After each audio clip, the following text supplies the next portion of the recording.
So binomial times a trinomial. Well, I have a binomial, x plus 5, times a trinomial. And again, it's a trinomial because it has 1, 2, 3 pieces. All right. So when you're doing binomial times a binomial, you'll have to double distribute. Right? You had to multiply each piece by each piece in the other thing. Well, you're going to do pretty much the same thing here, but what's going to be different? Now there's 3 things, and that's literally it, guys. You're doing the exact same thing, except there's just one extra thing to multiply by. So first, we got to multiply the x by each of these pieces, all right? So x times x squared. Think about it before you just blurt something out. X to the third. Why is it x to the third? Yeah, there's an imaginary 1 right there, and when you multiply them, you add the exponents, yes? So that's x to the third. And then I do x times negative 3x. What's that? Hold up, is there a number in front of this? It's negative 3x, because there's a 1 in front of this, right? So I get negative 3, and x squared. We okay with that? And then x times 2. All right, so that's just plus 2x. Capiche? So that's the first half, so what do you think we're going to do now? We're going to do the exact same thing, just with the 5. So 5 times each of those pieces. 5 times x squared. What's that? Plus 5x squared. 5 times negative 3x. Number first and then variable. 5 times negative 3. What is that? Negative 15, and then what's the variable going to be? Well, does 5 have an x? Just one x, right? Just one single x. 5 doesn't have an x, 3 does, so that's just 1x. And plus 10, because you got to do 5 times 2. Oh my gosh, look at all those pieces. Okay, they're going to go away. All right, so you can do 3x squared and 5x squared, but this isn't just 3x squared, right? It's negative 3x squared. So if you put those together, you're going to get something else. Can you put anything else together up here? 2x and negative 15x. You can put those together. There's no other x cubes. There's no other constants. So let's see what we got. X cubed stays the same because there's no other ones.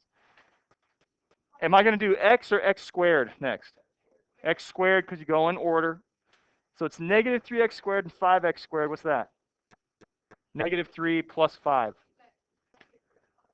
Yep, plus 2x squared. Then I do the x's. So 2x minus 15x. Negative 13x. Put it in a calculator if you need to, guys. Just do 2 minus 15. There it is. Negative 13x. And then plus 10 at the end because there's no other constants. All right. Are there any like terms in this? No. I don't think so. That's all we got, so we're done. Does that make a little bit of sense? So, guys, it is the same thing as yesterday, except now you are multiplying by one extra piece. All right? And then you might have some extra like terms to put together in the end. Cool? Okay. Then why don't you try... Can you see both of these? Can you see both of those? Yeah? Try one. So when we multiply polynomials, some weird stuff can happen. I want to show you the weird stuff so that it doesn't freak you out when it happens. Okay? So let's just say I do this. What am I going to do here? What do I do? T times t, what's that? Okay, and then what? T times negative 5. All right, then you do it again, right? 5 times t. And 5 times negative 5. All right, what would you do then? These together? Negative 5t and positive 5t. What is that? It's 0. What's negative 5 plus 5?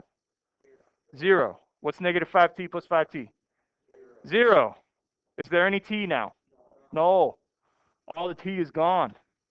Isn't that something you say? Give me the t. Don't you say that?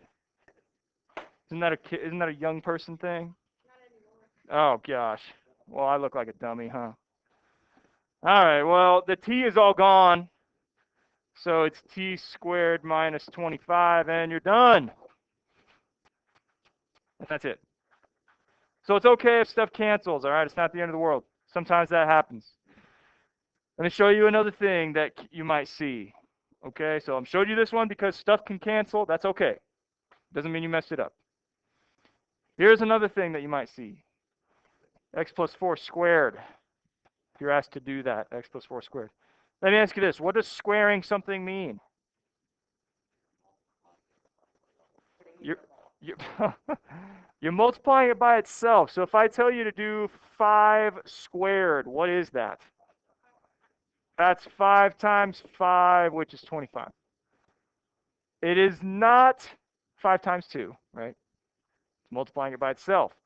So if you want to do x plus 4 squared, what are you doing? You're multiplying x plus 4 by itself. So I would write it like this. X plus 4 times x plus 4. You're multiplying it by itself. Now that looks like all these problems that we've been doing, right? So we can crank this out pretty quick. X times x, x squared. X times 4, 4x. 4 times x, and 4 times 4 is 16. Combine your like terms. Well, hold up, they're both positive. So what's 4 and 4 together? 8x plus 16. Done. Here's what somebody's going to do, okay? Somebody's going to see this and go like, oh, I think I should distribute that thing. And you'll get like x squared plus 16 or something like that. But that's not that. That's because squaring something is not just like picking random pieces and squaring them. You're multiplying it by itself. Got to pay attention to what it's actually asking you to do. Does this make a little bit of sense? Yes? Okay.